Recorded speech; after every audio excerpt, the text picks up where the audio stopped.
In this video, we're going to introduce Ampere's circuit law.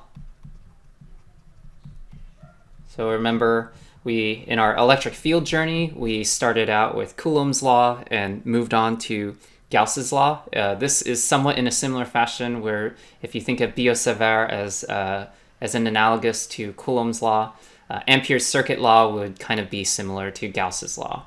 And I believe Biot-Savart and Ampere, all three of them were in the Collage de France, where they all work together, and you can see that in this output, scheming of new ways to make your life miserable long after they passed.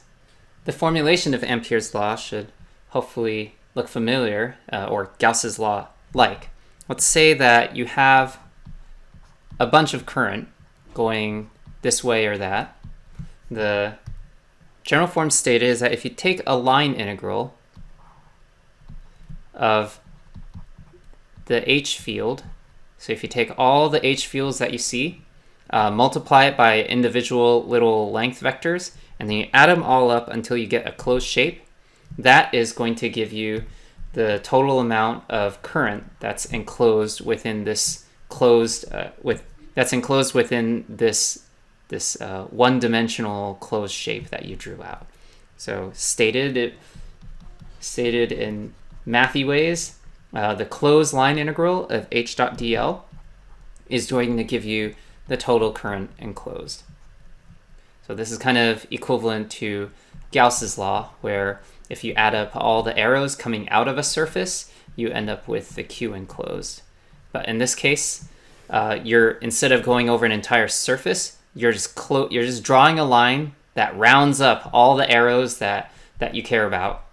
In this case, the arrows are the unknown, but you round up and draw a closed shape, and then once you do that closed line integral, the total amount that you get will be the number of lines that are enclosed in there. So again, this is also similar to Gauss's law in integral form.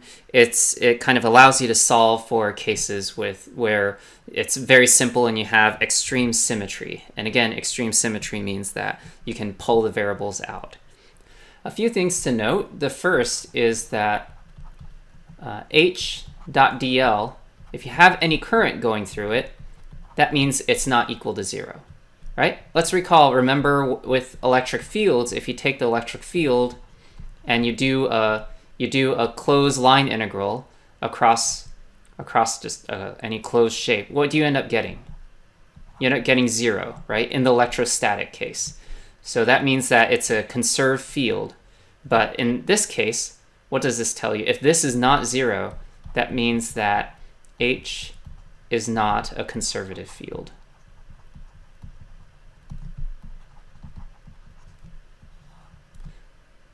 Recall that in the closed line integral of E dot dl, we kind of drew an analogy between that and Kirchhoff's voltage law, and where if you add up all the potential changes in an entire loop, you end up with 0. And this means that kind of intuition does not apply in the case of magnetic fields. So another way that magnetic fields are kind of a little bit harder to build intuition around. And in those situations, that just means that you may have to rely on the math more until your brain gets rewired. The second thing is remember to use the right-hand rule to determine the sign of the current. Oops, forgot. Right-hand rule. If you trace your fingers around the line integral, so if you put your fingers around in the general direction of dl, then your thumb will give you the direction of the current. So using that, I want to just cover two situations that are fairly simple and can be building blocks for more complicated situations. The first one is our previous example of the line current. So let's review what that looks like. You have a current coming out, but we're going to look at it from the different direction. If you just have a single H going around, the current enclosed will just be that total amount coming out of the center here. Right? So if we just enclose it this way,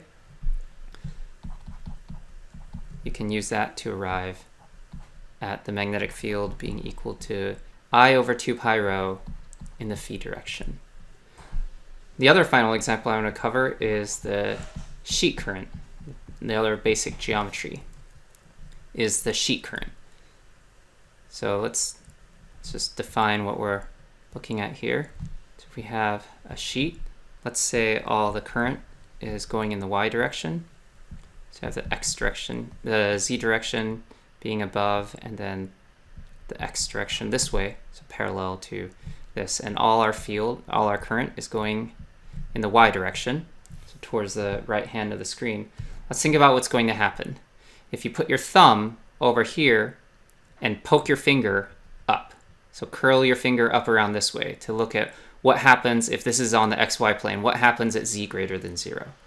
So you have portions, if you have your thumb over here, you're going to have a little bit of magnetic field coming up, right? But remember that if you shift your thumb a little bit and curl your finger all the way around, if you shift your thumb in the negative x direction and curl your thumb all the way around, you're going to find that the current that's a little bit further in the negative x direction is going to have a negative z field that cancels it out, right? So in the end, all the vertical components cancel. And so what you're left with is you're going to be left, the only part that's left is for z greater than 0, you're going to have a field that's in the positive x direction. And then when you're underneath, so hold your thumb this way, curl your fingers underneath, all the components in the z directions cancel out, and you're going to be left with a bunch of magnetic fields running in the negative x direction. So this sheet current is the resulting field that you get from the sheet current. I forgot to mention, let's say that the sheet current density is ky in the y direction. Then your magnetic field is going to be, it depends on where you are, but you're going to have, it's going to be 1/2 ky, but in the x direction for z greater than 0, and 1/2 ky in the negative x direction for z less than 0. And if you think about it, you start with one-dimensional current, and then you come up with your definition of the magnetic field. If you expand that to 2 dimensions so that you have a sheet current, then you're going to have your magnetic field. You have this solution here where the magnetic field is in one direction if you're above it, or the other direction when you're below it. You have to use the right-hand rule to find out which is which. And then finally, that's kind of as far as we can go as far as simple geometries, right? Because if you do a volume current, if you expand this in an infinite direction in the remaining dimension, now you have current that covers all space and time, and it would just be a miserable place to be. So we don't have that as a unit element. To quickly summarize, in this segment, we introduce Ampere's circuit law, which basically states that if you draw a closed loop line integral in an area where there's current, where there's magnetic field, that line integral is going to be equal to the total amount of current going through that closed surface, that closed shape. So if you this is a closed loop, so closed line integral, which means that you can fill this out and make that a surface. The total amount of current going through that surface is going to be equal to the line integral of h dot dl. It's kind of synonymous or analogous to the electric flux density being the closed surface integral of the electric flux density being equal to the Q enclosed.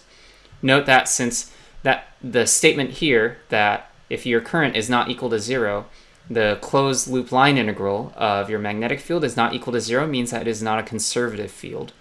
So that's something that's important for your intuition. And you're going to use the right-hand rule to figure out where you curl your fingers around the direction of dl and look at your thumb to figure out what direction the resulting current is. And using this, we looked at the 2 basic geometries that we can use to maybe build more complicated situations out of. The first is the line current, so an infinite line current, infinite in one dimension. If we make that the z direction, then the magnetic field is I over 2 rho in the phi direction.